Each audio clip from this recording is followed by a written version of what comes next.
As a gay man, representation is important in a book. Gay representation is something I can talk about. I can relate my own experience. I am not qualified to say this is word is God. I'm not qualified to say that. I'm not to say my word is God and you should read this and you should do that. I can just relate my own experience and say, well, this is relating to my own experience. But a gay man in another town or another city, another part of the world will have a completely different experience. It worries me that with this person, I watched the video through several times with my jaw on the floor.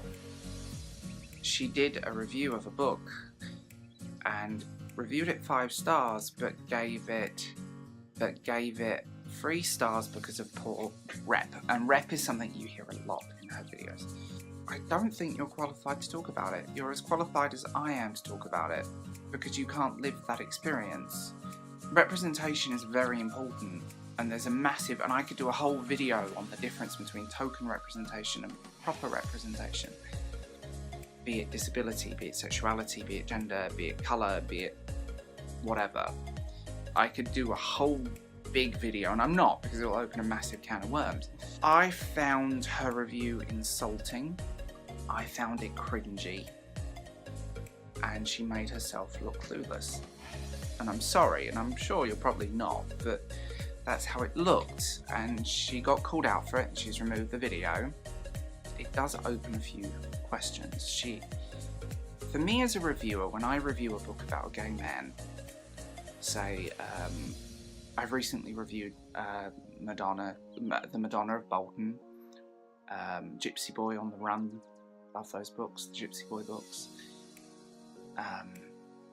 I've read Love, Simon, and they're just examples. There's countless others I could probably just pull out of thin air. There's a whole section on my bookshelf dedicated to queer books. What I found is I didn't relate to Love, Simon. I couldn't relate to the character's story. I enjoyed the book. It wasn't like the most amazing book ever written. I think it was somewhat overhyped, but I couldn't relate to his story. I couldn't relate to that character. His story of being a young gay man didn't reflect my own. It probably reflected other people. But then there are probably other, like I said, there are probably other people who go, well, that's my story. Oh my God, this is so me. And that's true. We all have a different story to tell. I related to Madonna of Bolton extremely well, in a frightening way, and that's a brilliant book.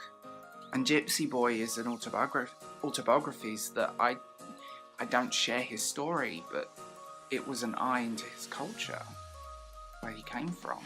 But I couldn't relate to his character, but I related to people around him. When we talk about diversity and representation in books, we have to be careful. We have to talk about what we know and not jump in like ginormous idiots. And she annoyed me because at the end of the day, she's a straight white woman talking about Muslim representation in literature. In YA of all things, so it's not going to have the best, probably. It's going to have a very simplistic representation, usually.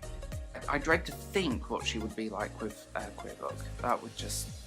oh God.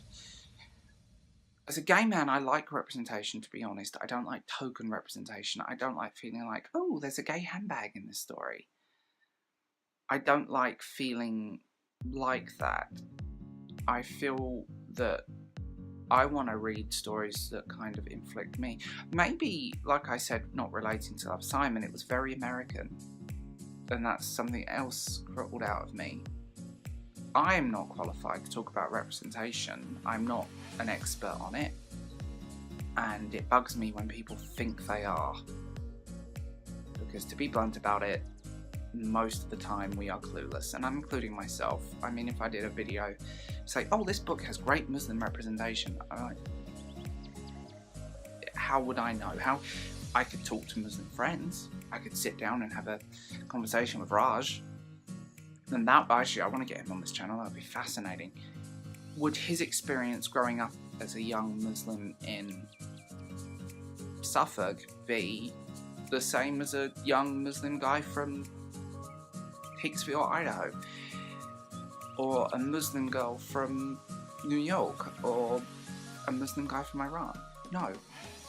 He could only relate his experience. I showed him the video that I'm referencing by this booktuber that made my blood boil. And what I'm going to say about it is he burst out laughing when he saw it. Because he said, what the hell is she talking about? Does she even know? And that's honestly how I would feel talking about the subject. I mean, Jen Campbell does some fantastic videos that talks about disability in literature. I've read a great book about a boy with Asperger's and stuff like that. Can I relate to those stories wholeheartedly? No, because everyone's experience is their own. It worries me with representation, and I've read many books like this where it's purely tokenism. It's purely, oh great, you know, this character is here just because we can tick a box. And I don't think that's honest. This is sadly more true of YA, and this goes into the YA side of booktube, where a few people go, oh well, I want more diversity, I want more representation, but to get that you have to step away from YA. And even then, there is some terrible queer representation in novels and television and media. Although I will say we are in a golden age, genuinely a good golden age of it, and it's getting better. And as a gay man, I like to see that, but I don't want token representation of who I am. I don't want a token gay character just in the background. Oh, he happens to be gay. I want honest representation. Not every guy walks around in pink sparkles.